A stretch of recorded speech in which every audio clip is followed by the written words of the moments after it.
trabalho dele. E hoje, como vão com certeza facilmente ver, temos de regresso o mundo das duas rodas. Isto porque tenho a companhia de André Ferreira. Para já, à primeira impressão, poucos se vão lembrar do André. Naturalmente, quem o conhece melhor vai com certeza lembrar-se de imediato, mas há muitos que só vão associar no seguimento desta nossa conversa. O André, que está nesta altura em Viena da Áustria, ele que tem uma ligação muito forte ao mundo do desporto motorizado, nomeadamente das motos, e que esteve em grande destaque no ano passado, e já vamos perceber isso. Mas antes disso, o André está, como dizemos, a trabalhar e a viver, neste caso na Áustria, e portanto um pouco mais afastado de Portugal. E então, e depois de darmos as boas-vindas, se calhar para fazermos aqui uma introdução ao André, vamos perceber, o André que tem as suas origens aqui em Portugal, a Oliveira do Hospital. Oliveira de Azeméis. De Azeméis, ok, foi aqui o confusão minha, mas ok. O André que tem uma ligação então a Oliveira de Azeméis e que tem uma paixão pelas motos. Vamos perceber, André, antes de mais nada, e depois de dar as boas-vindas, que nos explicasse um bocadinho, primeiro que tudo, essa sua ligação às motos e se realmente é uma paixão ou se foi apenas uma coisa que surgiu no seu percurso. Bem-vindo, André. Ora, boa noite. Em primeiro lugar, boa noite a todos, não é?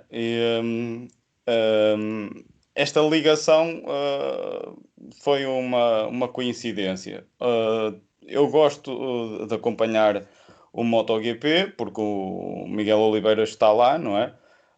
Acompanhei desde os tempos do Moto3, porque o miúdo realmente era bom. E sempre gostei de desportos motorizados também, mas pronto, aconteceu que em 2016 vim viver para a Áustria. Eu fui duas vezes ver o MotoGP ao Red Bull Ring. A primeira vez o Miguel Oliveira estava no Moto2, em que ele foi vice-campeão mundial nessa época e depois subiu para o MotoGP. Ele que curiosamente perdeu naquela última curva no Moto2 e para mim foi muito mal. Posso dizer que eu quase que senti um ataque cardíaco. Acabou a corrida do Moto2 e eu fui para o carro e nem fui capaz de ver a corrida do MotoGP. Tinha a mesma bandeira já naquela altura. E no ano seguinte voltei lá para ver o MotoGP, não é? Mas era tudo mais complicado, era o primeiro ano dele na, na categoria. E então E o André, só interrompendo e não perdendo o seu raciocínio, teve que fazer muitos quilómetros para ir ao Red Bull Ring ver a MotoGP, ou é tudo perto? É assim, o Red Bull Ring fica a 220 km de Viena, mais ou menos.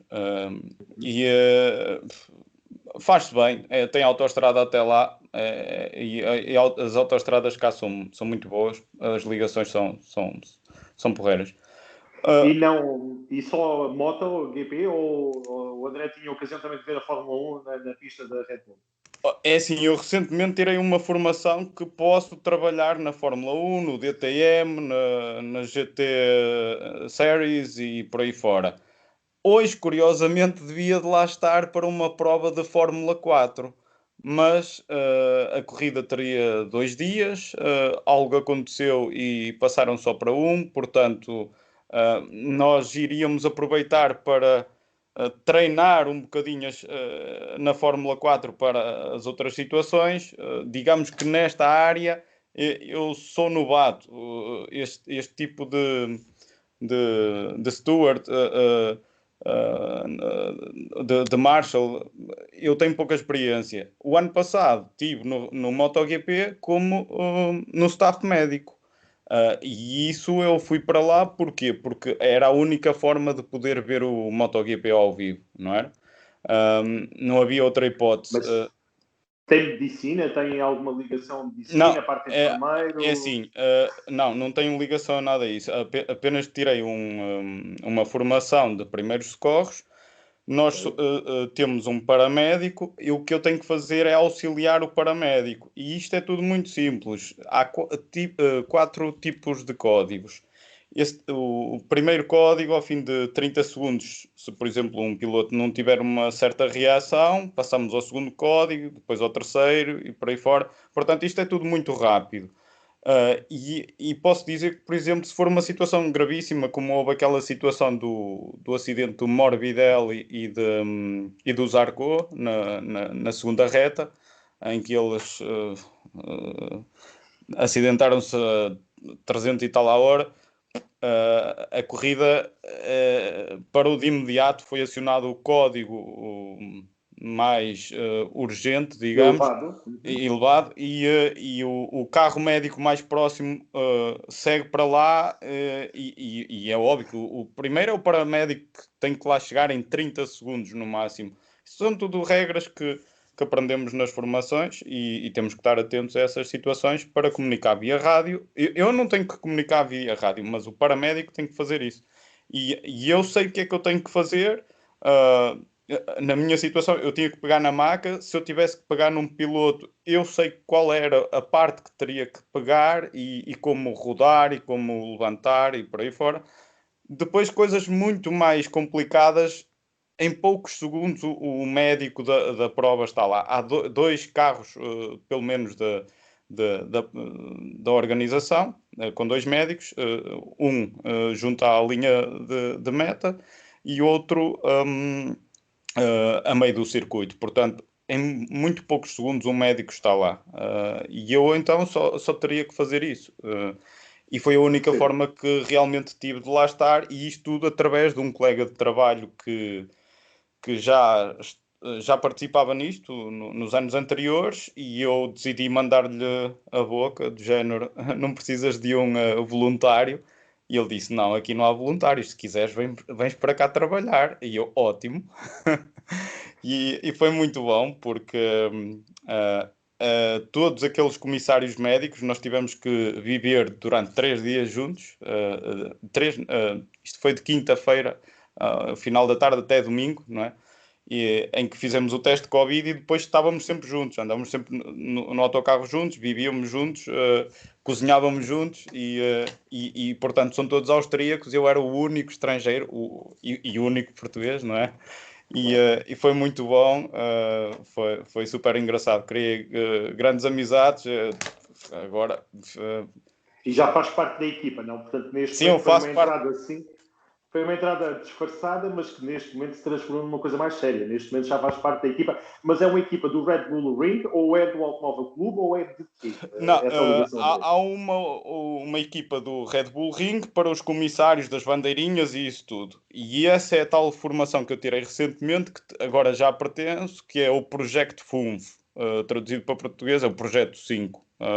É o que quer dizer. É uma empresa do grupo que pertence ao Red Bull Ring e organiza tudo e mais alguma coisa. E depois o Projeto FUNF também faz um contrato comigo e com esses todos comissários médicos, ou seja, eles têm que arranjar os paramédicos e os auxiliares, e eu sou um auxiliar.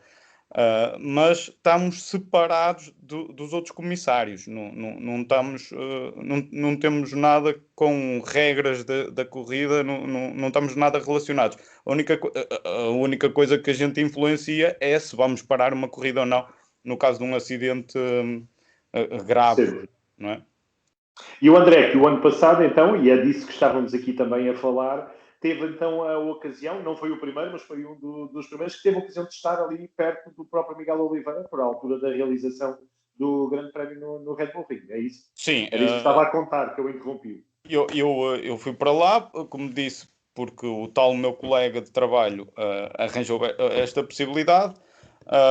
E estive na primeira corrida, que correu mal. O Miguel foi abalroado pelo Paulo Espargaró, numa curva antes da minha. E que também foi uma desilusão, não é? E na semana seguinte eu estava lá outra vez, tinha postado num fórum que estava lá e estava na curva 6 e tinha a bandeira portuguesa e que ele iria precisar, e correu tudo bem. E quando ele cortou a meta, eu não dei por ela que ele tinha passado em primeiro, porque no sítio onde eu na estou. zona interior, não é? Na zona interior da Exatamente, pista, portanto lá mais acima. exatamente. Eu estou na zona interior e quando ele passa a meta, ele como tinha passado por mim em terceiro, eu já estava contentíssimo porque fazer um pódio era brutal e depois um dos comissários que estava comigo, que tinha comunicação via rádio, disse espera, Miguel em primeiro e eu disse, não, é terceiro, não é? E ele, não, é primeiro.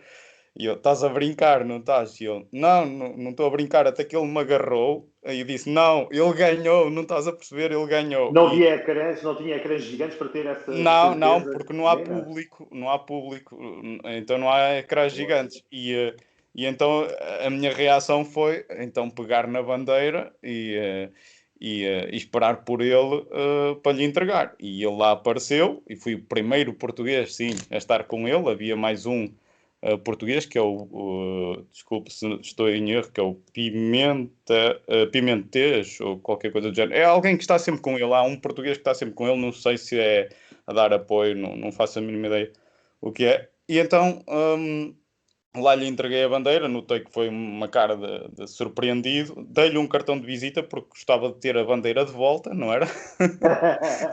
Ele devolver assinada. Exatamente, só que ele arrancou e perdeu o cartão de visita, mas ele foi muito simpático e entrou em contacto com a organização e pediu para saber quem era o comissário que tinha dado a bandeira que queria estar comigo. E então eu posso dizer que no final da prova de MotoGP existe também uma prova da Rookies Cup e depois é que é o final, não é? E então nós entramos no autocarro e o autocarro passa na reta da meta. Normalmente a gente nunca passava na reta da meta e eu não estava. Achei engraçado, pronto, vamos lá passar, mas era estranho. E o autocarro para e entra o segundo médico da equipa e pergunta quem foi a pessoa que deu a bandeira ao Miguel Oliveira. E eu, bem, isto vem a asneira porque eles pediram para não ter contacto, a não ser que fosse mesmo essencial ter contacto com os pilotos e essas situações. E eu estava atrás de tudo, no autocarro, no último banco, e eu levantei-me e disse: fui eu.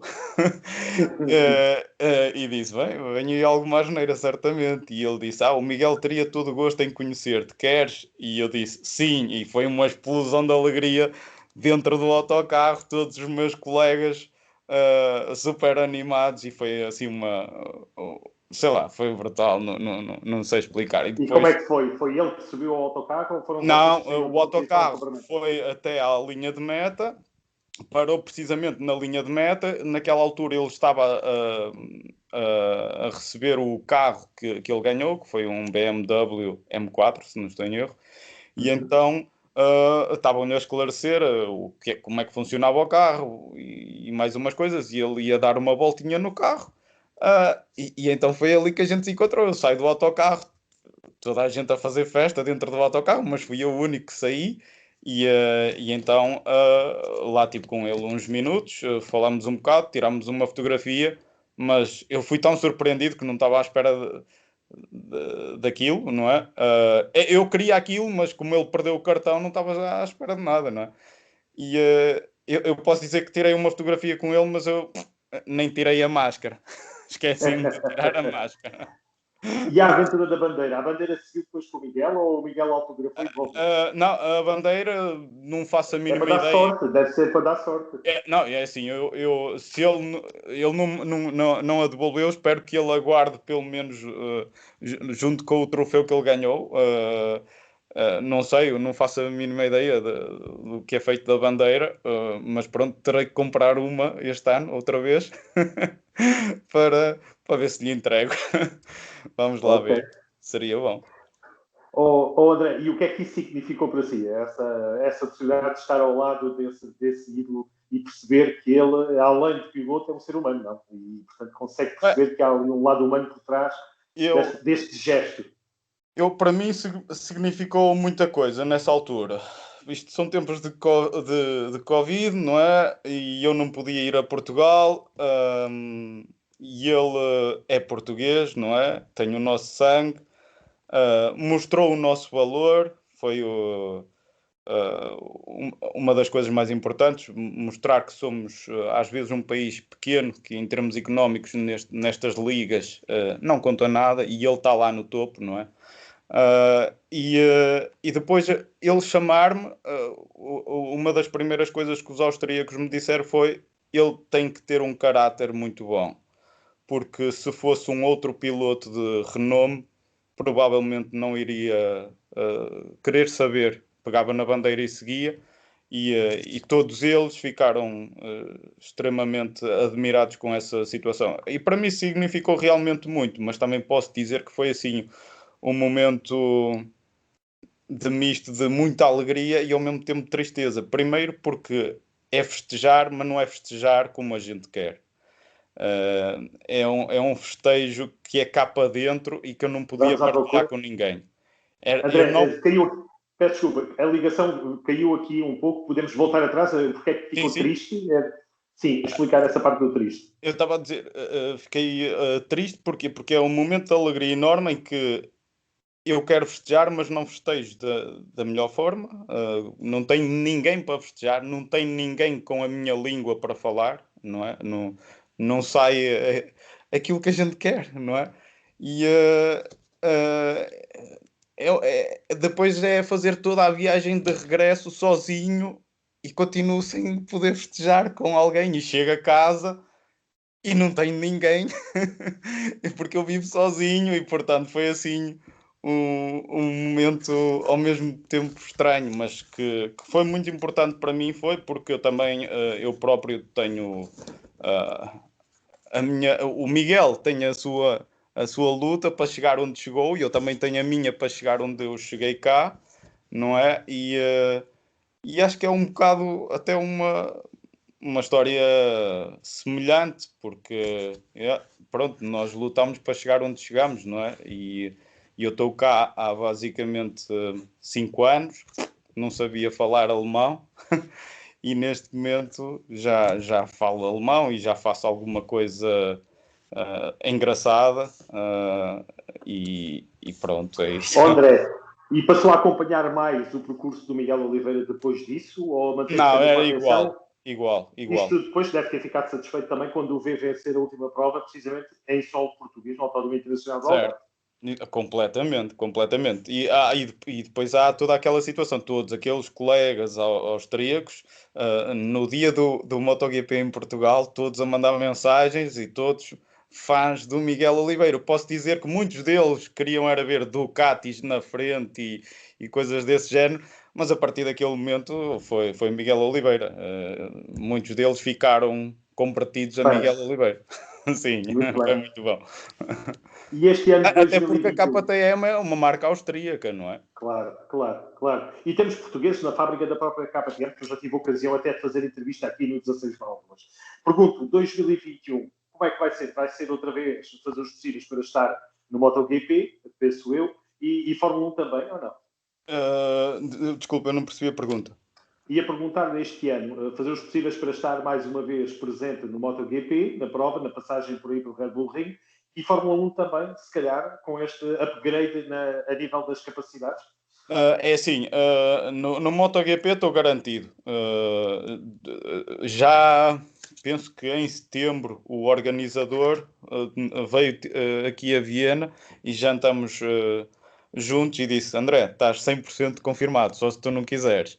Agora, a Fórmula 1, talvez, depende do- da minha disposição na altura, porque é assim, já estou há muito tempo sem ir a Portugal e nessa altura eu gostaria se calhar de estar em Portugal. Mas gostava de estar, eu já me inscrevi precisamente para a Fórmula 1. Agora, se vou ser um dos comissários ou não, não posso dizer. Somos vários, e E alguns essa podem equipa, ficar de fora. a equipa FUNF não está ligada também à organização da Fórmula 1? O Tá, tá, Jeff? tá, tá, tá, tá, tá. Ok. Tá ligado. Eu já pedi para participar, agora vamos ver, porque é assim, eh, ser comissário nestas situações em que temos que controlar o pit lane, formar a grelha de partida, fazer algumas decisões, como por exemplo, pisaram a linha ou não pisaram a linha, terão que ser penalizados ou mandar a mensagem para controlar realmente se terão que ser penalizados, começar com alguma coisa que possa envolver uma penalização. E são decisões muito importantes, não é? E então a minha experiência não é muita. Não creio que seja muito difícil ao mesmo tempo, mas formar uma grelha de partida e colocar o terceiro melhor tempo na quarta posição seria muito mau, não é? São pormenores, não é? Claro. É ter as plaquinhas e deixar as placas no sítio e corretamente. E pronto, eu não sei se vou participar ou não. Poderei participar, se calhar, numa outra função, nas boxes, não faço a mínima ideia. Eu tenho a formação para tudo, agora o que posso Logo fazer? vai-se descobrir depois. Ó, Exatamente. André, e para terminarmos esta nossa conversa, e porque estamos a falar de matar saudades também aqui de Portugal, uma maneira curta de trocarmos aqui algumas impressões com Portugal, sei que também há algumas notas que gosta de deixar, no caso concreto aqui para a Évora, que é a Débora que também que estou a falar. Sei que tem aqui algum grupo de amizade e que pode aproveitar este momento para mandar alguns cumprimentos para o pessoal de Évora. Posso sim, vou começar pelo Pedro Carvalho, o engenheiro Pedro Carvalho, da empresa Bolas, que foi curiosamente a primeira pessoa que começou a partilhar esse momento e enviou logo para o meu telemóvel e publicou no Facebook dele e tudo. E realmente em Évora tenho bons amigos, a família Bolas, tenho muita gente que trabalha na empresa Bolas, o Sr. Júlio, o Nelson, sei lá, o Pedro Sofia, eu não posso dizer os nomes todos, vou-me esquecer de Todos, alguns, claro. mas tenho realmente alguma ligação porque trabalhei como cliente deles até 2016 e tenho ótimas relações, são boa gente. Muito bem. É uma ótima maneira de terminarmos esta nossa conversa. André já sabe que fica a ser o nosso agente especial, o agente secreto português na organização, então, no Red Bull Ring. Vamos ficar atentos e ver as notícias que o próprio André tenha para partilhar com todos nós e agradecer, no fundo, vamos lhe chamar, essa atitude tão simpática e essa atitude rápida de fazer chegar uma bandeira portuguesa ao Miguel, que tenho certeza emocionou não só o próprio, depois de ter vencido e ter ali um português a entregar-lhe uma bandeira, mas emocionou também todos nós quando vimos essa primeira vitória, uma vitória extraordinária, conquistada precisamente na última curva do circuito. E, portanto, fica aqui os nossos agradecimentos também, como portugueses, pela atitude do próprio André. Costuma-se dizer que em qualquer canto do mundo há sempre um português, e aqui não há dúvida, até na única vitória, ou na primeira vitória do Miguel Oliveira, tinha que estar lá um português também presente para entregar, neste caso, uma bandeira. Um grande abraço, André, muitas felicidades e voltamos a falar assim que se justificar, mas de qualquer das maneiras agradecer ter partilhado este momento com todos nós. Um grande abraço, André. Muito obrigado, continuem saudáveis e para mim foi um orgulho porque representei os portugueses, não foi só a minha parte. Éramos todos nós que estávamos ali. E acho que não era a mesma coisa, realmente ele dar aquela volta sem a nossa bandeira não era a mesma coisa. Nós, como portugueses e orgulhosos de ser portugueses, teríamos que fazer isso. E eu consegui fazer isso. E ele seguramente não vai esquecer, e o André seguramente também não, tal como todos nós, éramos todos nós, estávamos representados naquela bandeira. Um grande abraço, André, e uma continuação de bom trabalho, e voltaremos a falar. Obrigado e boa noite. Um abraço, uma boa noite.